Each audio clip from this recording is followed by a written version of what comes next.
नमस्कार। स्वागत है आपका मेरे चैनल डेंटल रेमेडीज़ में। आज मैं बात करने जा रही हूँ ड्यूरिंग प्रेगनेंसी और आफ्टर डिलीवरी होने वाली डेंटल प्रॉब्लम्स की और उनकी रेमेडीज़ की। आमतौर पे इस प्रॉब्लम को या तो नज़रअंदाज कर दिया जाता है या कुछ लोगों को ये मालूम ही नहीं है कि ऐसी भी कोई प्रॉब्लम्स ड्यूरिंग प्रेगनेंसी या आफ्टर डिलीवरी आती हैं। जैसे ही एक औरत कंसीव करती है, एक वुमन कंसीव करती है, उसी समय आपके शरीर में हार्मोनल चेंजेस होने शुरू हो जाते हैं। ये हार्मोनल चेंजेस आपकी बॉडी के हर पार्ट को अफेक्ट करते हैं, पॉजिटिव और नेगेटिव वॉटएवर, लेकिन हार्मोनल चेंजेस का इफेक्ट आपकी बॉडी पर होता है। उन्हीं में से एक इफेक्ट आपके मुंह में भी होता है। सबसे पहला effect hormonal changes during pregnancy क्या होता है? इस दौरान आपके मसूड़े फूल सकते हैं, उनमें से ब्लीडिंग हो सकती है, मुंह से स्मेल आ सकती है।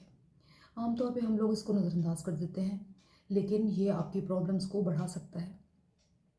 कई लेडीज़ ये सोचती हैं कि पहले तो मुझे ये प्रॉब्लम नहीं थी, अब कैसे हो गई। उन्हें ये नहीं मालूम है कि ये हार्मोनल इम्बैलेंस इंड्यूस्ड आपकी प्रॉब्लम्स हैं। इस दौरान आपने क्या करना है? आप गर्म पानी में सेंधे नमक का कुल्ला बहुत ही रेगुलर कीजिए। उंगली से अपने मसूड़ों का मसाज कीजिए। आपको कुछ लगाने की ज़रूरत नहीं है उस पर, सिर्फ अपने मसूड़ों का अच्छी तरह से मसाज कीजिए। गर्म पानी में सेंधे नमक का कुल्ला कीजिए, ये आपको काफ़ी हद तक आराम देगा। कभी कभी क्या होता है कि प्रेगनेंसी से पहले ही कुछ डेंटल प्रॉब्लम्स होती हैं हमारे मुंह में, जिसको हम नज़रअंदाज करने की कोशिश करते हैं क्योंकि कोई पेन नहीं है, कोई सेंसिटिविटी नहीं है, कुछ नहीं है। देखिए, ड्यूरिंग प्रेगनेंसी जो आपकी प्रॉब्लम्स आपके पास पहले थी आपके मुंह में, वो इतनी बढ़ जाती हैं। और जब आप ड्यूरिंग प्रेगनेंसी डेंटिस्ट के पास जाते हैं और अपनी प्रॉब्लम्स को एड्रेस करते हैं, तो उस दौरान डेंटिस्ट मजबूर होता है, क्योंकि फर्स्ट 3 मंथ्स और लास्ट 3 मंथ्स यानी फर्स्ट ट्राइमेस्टर और थर्ड ट्राइमेस्टर में डेंटल ट्रीटमेंट्स करना इलीगल माना जाता है, सही नहीं माना जाता है। फोर्थ, फिफ्थ और सिक्स मंथ्स में भी ट्रीटमेंट हम अवॉइड करते हैं, क्योंकि कुछ गायनाकोलॉजिस्ट का मानना ये है, क्योंकि लोकल एनेस्थीसिया देते हैं तो पेशेंट घबराया हुआ होता है। प्रेग्नेंट लेडीज़ वैसे ही थोड़ी एंग्जाइटी में होती हैं, तो लेबर पेन्स इंड्यूस हो सकते हैं, और डेंटल चेयर पे लेबर पेन्स का ख्याल रखना, उनको मैनेज करना, इट इज़ वेरी डिफ़िकल्ट। तो आप ये ध्यान रखिए कि अगर आपको कोई डेंटल प्रॉब्लम्स हैं, उसको टाइमली ट्रीट करवा लीजिए, क्योंकि ड्यूरिंग प्रेगनेंसी जब आप आएंगे किसी इमरजेंसी के साथ, तो हमें कंसेंट फॉर्म साइन करवाना पड़ता है, तभी हम डेंटल ट्रीटमेंट कर सकते हैं, या आपकी गायनेकोलॉजिस्ट रिटन में स्टेटमेंट्स देती हैं, तभी हम आपकी डेंटल ट्रीटमेंट कर सकते हैं। तो ड्यूरिंग प्रेगनेंसी आपको 2-3 काम ही करने हैं। गर्म पानी में सेंधे नमक का कुल्ला करिए, अपने मसूड़ों का मसाज करिए, ब्रशिंग प्रॉपर रखिए। अब हम आते हैं आफ्टर डिलीवरी की प्रॉब्लम्स में। आफ्टर डिलीवरी जब कुछ लेडीज़ मेरे पास आती हैं तो मुझे बताती हैं कि ये कुछ नहीं था, मेरे मुंह में ब्लीडिंग होने लगी है, बहुत स्मेल आती है, दांत हिलने लगा है, खाना फंसने लगा है, तो ये पहले नहीं था, अब कैसे हुआ? देखिए, मैं हैरान हो जाती हूँ सुनकर।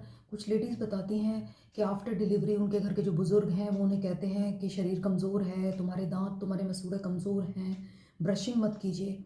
ये एक मिथ है, एक गलत फहमी है, प्लीज़ ऐसा मत करिए। आफ्टर डिलीवरी अगर आपको लगता है कि बड़े बूढ़े ठीक कह रहे हैं, मसूड़े कमज़ोर हैं, तो कोई बात नहीं, आप अपना ब्रश लीजिए, उसको सॉफ्ट ब्रश यूज़ करिए। अगर आपका ब्रश आपको मसूड़ों पर हार्ड महसूस होता है, तो उसको गर्म पानी में भिगो दीजिए, फिर उस पर पेस्ट लगा के उससे ब्रश कीजिए। लेकिन ब्रश बिल्कुल ही ना करना, ये तो बहुत ही डेंजरस है। आफ्टर डिलीवरी आपने वो कंटिन्यू करना है जो ड्यूरिंग प्रेगनेंसी था। अपने मसूड़ों का मसाज करिए, गर्म पानी में सेंधे नमक का कुल्ला करिए, ब्रश करना बिल्कुल भी बंद नहीं करना है, वरना आपकी प्रॉब्लम्स बढ़ जाएंगी। कैसे बढ़ेंगी प्रॉब्लम्स?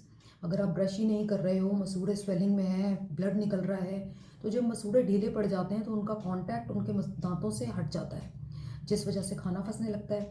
अब खाना फंसेगा तो डिके होगा, कैविटीज़ होंगी, फूड लॉजमेंट होगी, और अल्टीमेटली दांत बड़ी बड़ी ट्रीटमेंट जैसे आरसीटीज़ के लिए चले जाते हैं, जो कि बहुत कॉस्टली होती हैं। और बाय द टाइम आप आफ्टर डिलीवरी रिलैक्स हो जाती हैं, बेबी थोड़ा सा बड़ा हो जाता है, तब आप डेंटिस्ट के पास जाती हैं, तब तक बात हाथ से निकल गई होती है। इसलिए प्लीज़ ड्यूरिंग प्रेगनेंसी और आफ्टर डिलीवरी जो भी प्रॉब्लम्स होती हैं उनका ख्याल रखिए। जो आपको रेमेडीज़ मैंने बताई हैं, उनको अगर आप कॉन्टिन्यूटी में करते रहेंगे तो आपको कोई प्रॉब्लम आएगी ही नहीं। अगर आपको मेरे सुझाव पसंद आ रहे हों तो प्लीज़ मेरे चैनल को फॉलो कीजिए, लाइक कीजिए, शेयर कीजिए, ताकि ये इन्फॉर्मेशन सब लोगों तक पहुंच सके।